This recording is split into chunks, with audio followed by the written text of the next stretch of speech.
អាចអាពុយអាទុយយើងនាំគ្នាទៅលេងសង្ក្រាន្តវត្តភ្នំថ្ងៃហ្នឹងថ្ងៃនេះជាថ្ងៃចុងក្រោយផងកុំភ្លេចយកអាវុធពិសេសរបស់យើងទៅផងវើយចំគ្រាន់តែដល់លេងសតែមានអាវុធពិសេសអីណាមិនខ្លាចគេវាយមែនគេមិនវាយទេយើងទៅលេងបនជួយឆ្នាំដើម្បីសេរីសួស្តីជួយឆ្នាំថ្មីតើគេណាដឹងទៅវាយមិនតែកាន់អាវុធកាន់អីទេយីអាពុយអាវុធពិសេសនេះអញចង់សម្ដៅទៅលើកភ្លើងបាញ់ទឹកហើយនឹងម្សៅរបស់យើងហ្នឹងណាអូអញ្ចឹងទេអីអញខំទៅយល់ច្រឡំណែវើយអាប៊ិចថ្ងៃហ្នឹងបើលេងបាញ់ទឹកប៉ាតម្សៅប៉ាធម្មតាបានហើយកុំឲ្យទៅប្រឡំចាប់គុណកំមុំគេវើយហើយមើលអញក្នុងផ្លូវត្រូវក្រាស់ផងអញមិនមែនក្មេងជំនាន់នេះទេវើយអូអញមានថាស្អីយើងជាសភាពបរោះអញ្ចឹងយើងត្រូវចេះគោរពនិងឲ្យតម្លៃដល់នារីអូខេយីថ្ងៃហ្នឹងដូចជាត្រឹមត្រូវគ្រាន់បើម្សិលមិញដូចមែនអញ្ចឹងទេតោអល់ប្រូនាំគ្នាចេញទៅត្មងទៅឥឡូវជិតយប់ហើយនេះអូខេកាយោមកអាពុយជិះម៉ូតូជាមួយអញមកហើយអាទុយជិះជាមួយអាប៊ិចទៅអេឈប់អាពុយអាទុយអាចក់ហើយកភ្លើងបាញ់ទឹកហើយនឹងម្សៅរបស់យើងយកមកនៅចុះអត់អីទេប្រូប៊ិចកភ្លើងហើយនឹងម្សៅអញរៀបដាក់ក្នុងកែបម៉ូតូរួចអស់ហើយអញ្ចឹងយើងចាប់ផ្ដើមចេញទៅ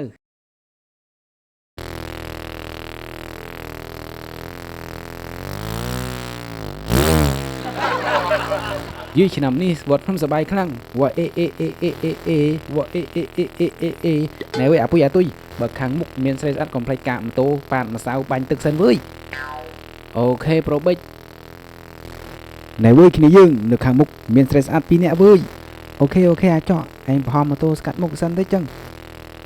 អូខេទទួលបានអាពុយតបអញឲ្យជាប់អញប្រហមម៉ូតូប្រហោះទៅប្រូអេប្រូទៀវម្ល៉េះសិតតែប្រហមម៉ូតូជប់សិនអូនកុំជិះម៉ូតូលឿនពេកពួកបងសុំប៉ាន់ម្សៅនឹងបាញ់ទឹកតិចមកអូន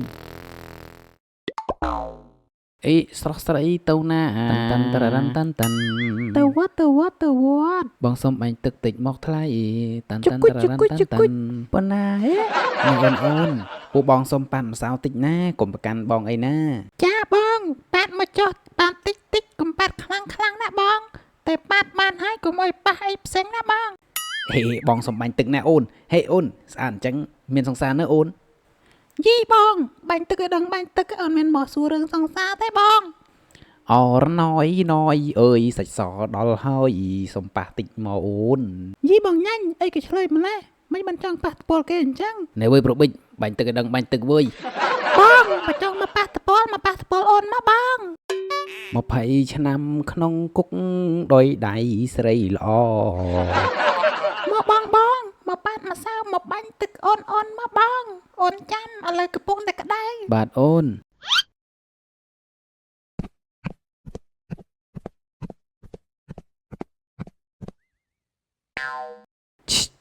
សូមឲ្យស្រីស្អាតតិចតិជុំស្រីសួស្តីឆ្នាំថ្មីឆ្នាំ2025ទៅណាមកណាប្រុសជើងនាងជើងឆ្លាញ់ភេទនាងភេទអរគុណច្រើនបងកុំភ្លេចបាញ់អូនផងបងអូខេស្រីញ៉ាញ់ចាំបន្តិចកុំបន្ទះសារពេកមើលចាំផុសញ៉ាញ់បាញ់អយចាបងបើបាញ់ឲ្យខ្លាំងកុំបាញ់តិចបើបាញ់តិចអត់តិចទេបងមិនដែរតិចអត់ស្រីញ៉ាញ់ចាបងតិចស្រួលណាបងអូខេអាចក់អាពុយអាទុយអញ្ចឹងយើងគិតថាយើងលេងបាញ់ទឹកប៉ុណ្ណឹងហើយណាហើយអូនទាំងពីរនាក់ទៅជាមួយពួកបងទៅលេងនៅវត្តភ្នំដែរហ្នឹងណាពួកអូននាំគ្នាទៅលេងវត្តភ្នំដែរតាបងអញ្ចឹងតោះពួកយើងនាំគ្នាទៅក្លុកទីក្រុង